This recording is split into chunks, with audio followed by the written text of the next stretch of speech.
저는 이제 요한복음 13장, 14장 읽으면서 이 본문의 22절 말씀이 참 마음에 도전으로 다가왔습니다. 22절 말씀은 가룟 유다 말고 다른 제자인 유다가 주님께 드린 질문입니다. 가롯이 아닌 유다가 이르되 주여 어찌하여 자기를 우리에게는 나타내시고 세상에는 아니하려 하시나이까? 라고 주님께 물었습니다. 그러니까 주님, 왜 주님을 우리한테는 나타내시는데 세상에 또 세상 사람에게는 나타내지 않으십니까? 라는 질문이죠.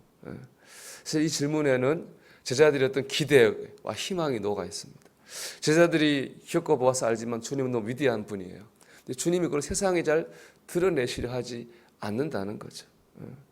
제자들은 주님이 그 강하신 힘과 능력으로 당시의 침략자인 로마를 물리치고 이스라엘에 하나님의 나라를 세우실 거다, 그런 기대를 가졌어요.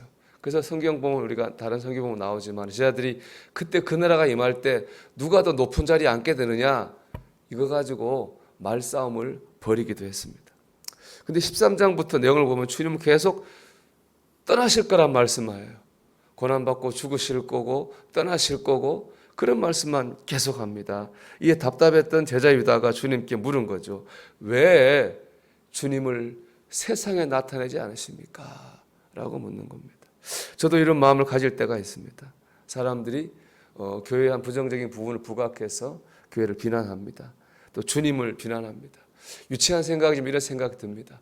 주님이 오셔서 교회를 욕먹게 하는 사람 심판하시고, 교회를 비난하고 주님을 인정하지 않는 사람에게 본때를 보이셨으면 좋겠다. 그런 마음이 들 때도 있습니다. 근데 주님이 이렇게 말씀하셔요. 그러니까 우리 마음 같으면 주님이 역사하셔서 온 세상에 주님을 인정할 수밖에 없게 그렇게 했으면 좋겠다, 그런 마음이 드는데 주님 오히려 이렇게 말씀하십니다. 21절입니다. 나의 계명을 지키는 자라야 나를 사랑하는 자니 나를 사랑하는 자는 내 아버지께 사랑을 받을 것이요 나도 그를 사랑하여 그에게 나를 나타내리라. 이렇게 말씀합니다. 즉 우리가 주님을 사랑하면 주님도 우리를 사랑하시겠다는 거예요. 우리의 사랑을 주님의 사랑을 우리 안에 나타내시겠다는 겁니다. 저는 이 말씀을 이렇게 이해합니다. 주님은 나를 통해서 주님을 세상에 나타내려고 하십니다. 즉 우리가 주님의 말씀을 지키며 살면 주님이 우리를 사랑해 주십니다. 우리에게 은혜를 주십니다. 우리가 믿음으로 살다가 은혜 받는 그 모습을 통해서 세상 사람들은 주님이 어떤 분인지를 보게 될 것입니다.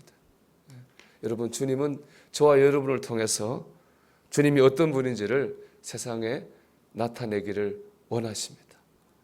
우리는 주님을 나타내는 주님의 도구요, 통로인 줄로 믿습니다. 예전에 읽었던 책 중에 내용도 좋지만 제목이 참 좋다고 생각한 책이 있었어요. 그 책의 제목은 예수님을 생각나게 하는 사람이라는 책이에요. 참 오늘 말씀과 딱 맞죠. 예수님을 생각나게 하는 사람.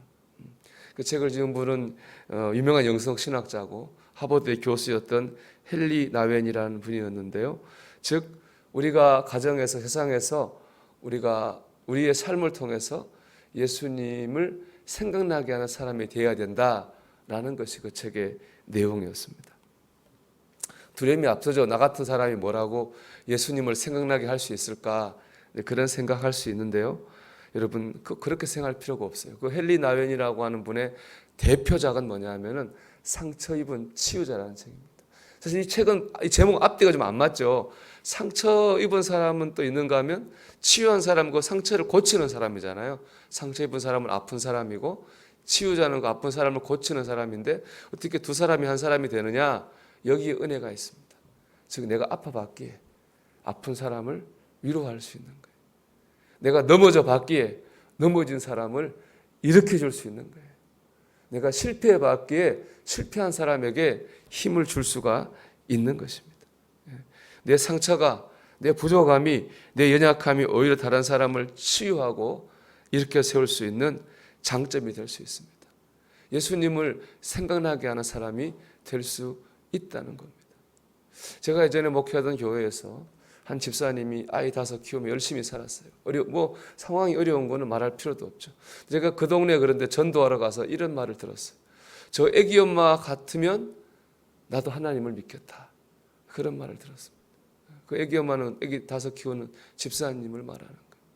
여러분, 우리가 꼭 돈이 있고 권력 있고 지식이 있어야지 예수님 나타내는 사람으로 사는 것이 아닙니다. 우리 상황이 어떻든지 간에 오늘 말씀처럼 그 상황에서 하나님 말씀을 지키며 살려고 노력하고 믿음을 지키며 살려고 노력하는 바로 그 모습을 통해서 주님께서 주님을 세상에 나타내십니다. 우리는 예수님을 생각나게 하는 사람이 될 수 있는 것이죠. 오늘도 우리 주어진 상황에서 믿음으로 살기를 바랍니다. 여러분, 말씀으로 살기를 바랍니다. 그래서 오늘 이 주님의 기대대로 우리가 말씀으로 믿음으로 살아서 주님의 사랑을 받고 은혜를 받아서 그렇게 사는 우리의 모습 자체가 이 세상에 예수님을 나타내는, 생각나게 하는 그런 주님의 도구가 될 수 있기를 주의 이름으로 축원합니다.